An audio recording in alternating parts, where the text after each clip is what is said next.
Magandang hapon muli mga kapatid. Nandito na naman po tayo upang magbahagi ng salita ng Diyos sa bawat isa.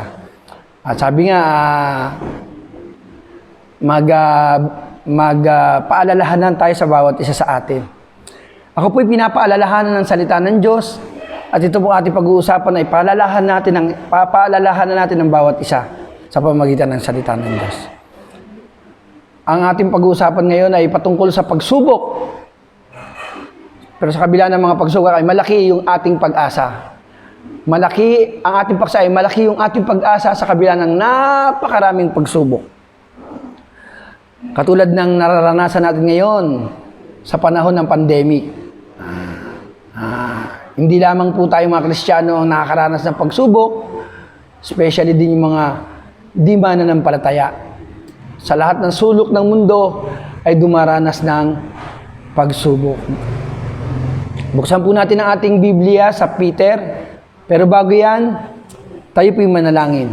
Salamat Panginoon sa araw na ito. Minsan pa na kami turuan mo ng iyong mga salita.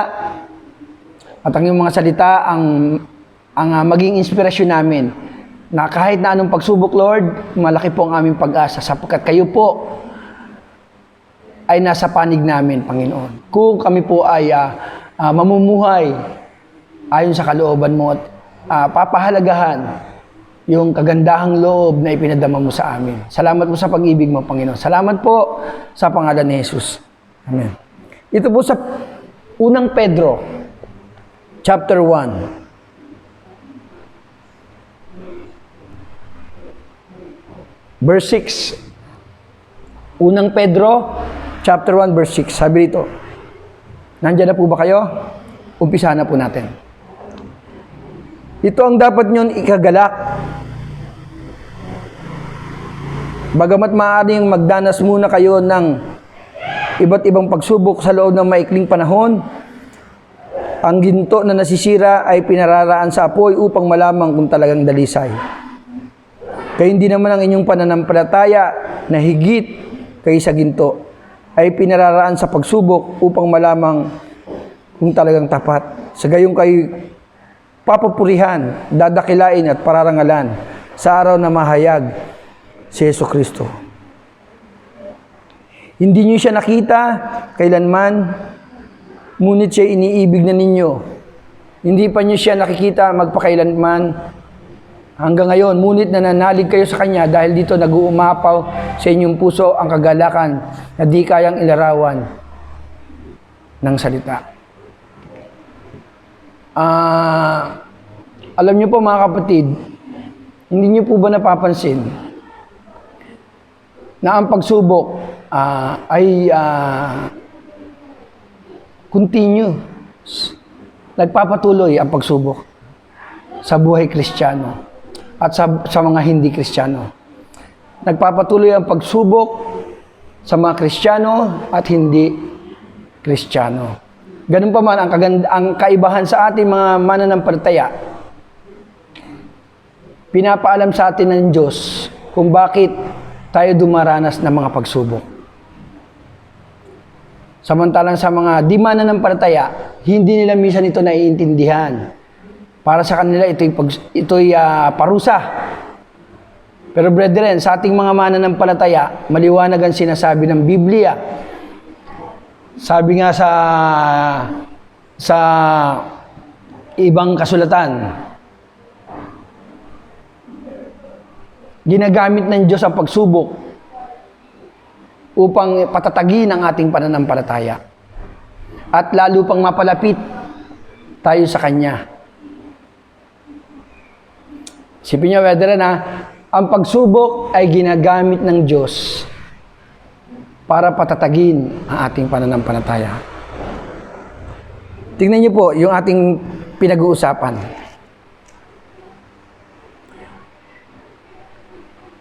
Ito'y dapat niyong ikagalak. Magagalak ka kung ikaw ay dumaranas ng pagsubok. Alam niyo sa mga hindi Kristiyano, bakit ka magagalak? Para sa kanila, isang corny ata, corny atang pakinggan na dumaranas ka na nga ng pagsubok ay magagalak ka pa. Bagamat maaaring magdanas muna kayo ng iba't ibang pagsubok sa loob ng maikling panahon. Iba't ibang pagsubok. Hindi po tayo ligtas sa kahirapan. Dumaranas tayo ng kahirapan.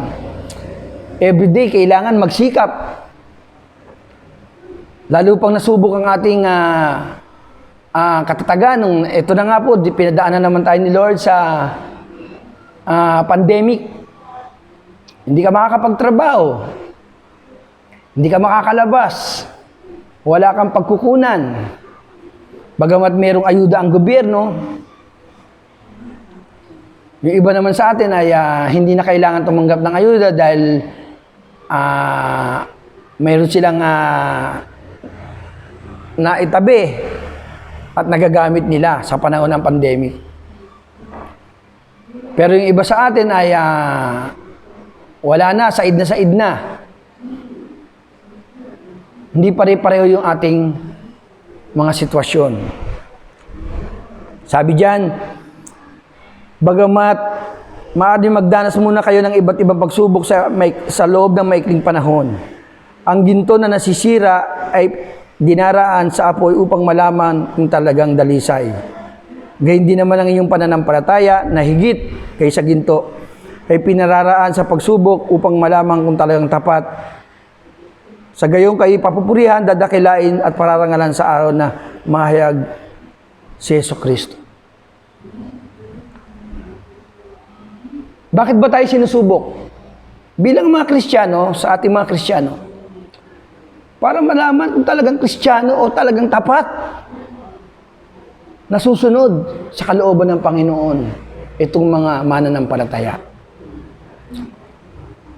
Tinitignan yung ating katapatan. Tinitignan ng Diyos yung ating pagpupursige. Baka nga naman, kaya lang tayo sumusunod dahil pinagpapala katulad nung kay Job. Remember po, sinabi po ng Diablo, kaya lang naman ganyan si Job ay dahil pinagpapala mo. Siguro i-paraphrase natin sa atin, no? Kaya lang naman ganyan yung mga Kristiyano na yan, pinagpapala mo. Subukan mong bigyan mo sila ng sakit, bigyan mo sila ng katakot-takot na problema, baka sumpain ka na niyan. So, kailangan masubok yung ating pananampalataya. Nakatulad ng ginto. Sabi, ang ginto na nasisira, kailangan daw dalisayin sa pamamagitan ng apoy para daw malaman kung talagang purong ginto na wala siyang halo. Kasi minsan ang ginto natin ngayon yung binibili po natin sa jewelry, hindi po puro yan. Binabalutan lamang po yan. Hindi po siya ganun pagamat may nabibili po tayong purong ginto, pero yung iba ay may halo. Sabi doon, ang ating pananampalataya katulad ng ginto, para daw malaman kung talagang yung pananampalataya na yan ay tunay. Yung Kristiyano na yan ay tunay na talagang umiibig sa Diyos at tapat sa Diyos. Kailangan subukin yan upang malaman kung talagang totoong namumuhay sa kalooban ng Diyos. At para malaman kung talagang tunay na iniibig ang Diyos. Ayan po. Katulad din tayo ng ginto. Ipinararaan tayo ang ginto pinararaan sa apoy, tayo dinadaan sa pagsubok. Kung talagang genuine o tunay, walang halo yung ating pananampalataya. Kaya nga sabi po natin, minsan iba po yung ating sinasabi sa ating mga ginagawa. Kailangan masubok yung ating pananampalataya. Marami sa atin ang bumabagsak sa pagsubok sapagkat hindi nagiging tapat sa Panginoon. Kahit ang inyong lingkod, mga kapatid, sasabihin ko po sa inyo, nung ako po ay nagsisimula pa lamang, maraming beses na ako nasubok, bumagsak po ako. Pero ang kagandahan po, binabangon ako ng Panginoon. Kasi naghahangad din po ako na nasa Lord na maging maayos ang aking pamumuhay sa Panginoon. dapat tayong mga Kristiyano, lahat tayo, ay hangarin ang maayos na pamumuhay, maging tunay ang ating pananampalataya. Ang ginto na nasisira, ulitin ko, ay pinararaan sa apoy upang malamang kung talagang dalisay. Dalisay ba talagang ginto yan? O totoo ba talagang Kristiyano yan? Idaan natin sa pagsubok. Kaya ang Diyos ginagamit yung pagsubok para makita kung tayo tapat at totoo. Brethren, ang kagandahan naman sa atin nga, sinabi ko sa inyo, ang pagkakaiba ng mananampalataya, alam natin na ang pagsubok na ito ay nagpapatatag sa atin.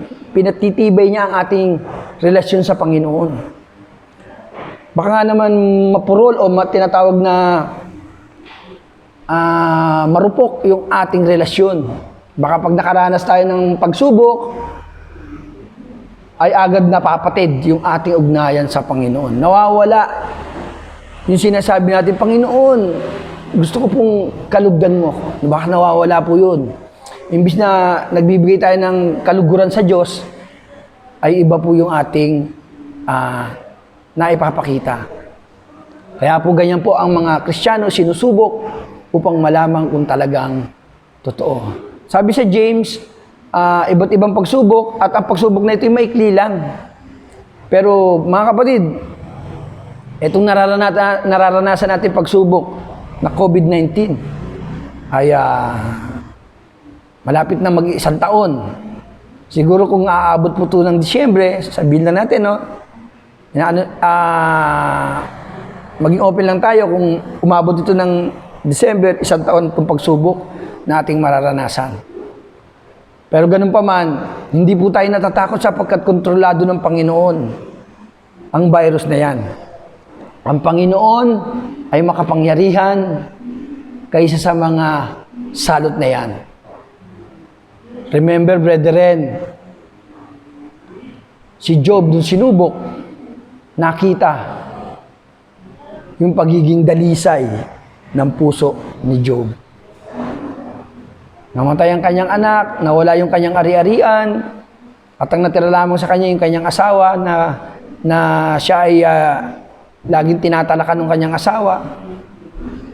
Sabi sa kanyang asawa, sumpain mo na yung Diyos para mamatay ka na. Pero nakita yung pagiging dalisay ng puso ni Job. Remember, nung una pa lang sinabi ng Panginoon, ang aking lingkod na si Job, highly recommended siya ng Panginoon sapagkat alam ng Diyos na iba yung karakter ni Job. Nalulugod ang Panginoon.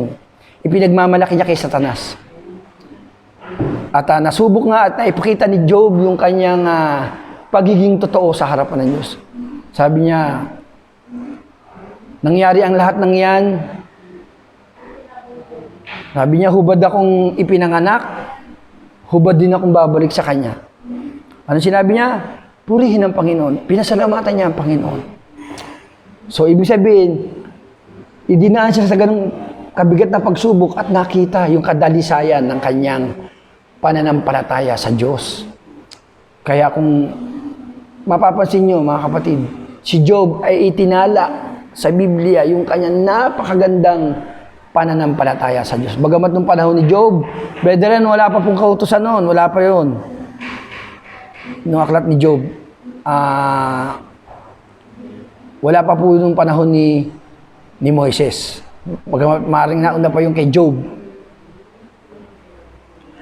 At naitala nga po yung kanyang kasaysayan.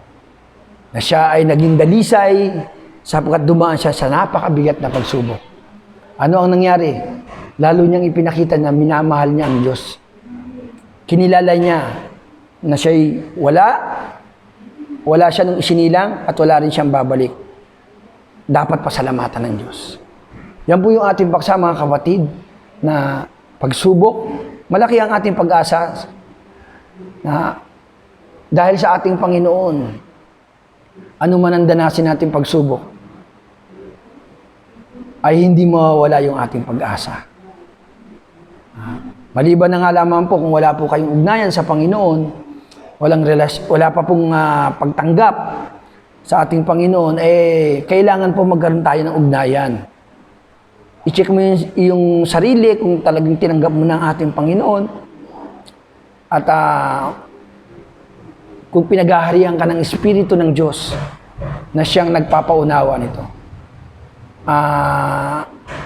Tayo mga mananampalataya ay humaharap sa mga pagsubok. At ang mga pagsubok na yan ay hindi po negatibo ang ating pananaw, positibo. Bakit po? Ang pagsubok na yan ay ginagamit ng Diyos para maging matatag ang ating pananampalataya, yung ugnayan natin sa Kanya, at mapalapit tayo sa Kanya. At makita ng Diyos na hindi po siya nasira, hindi po siya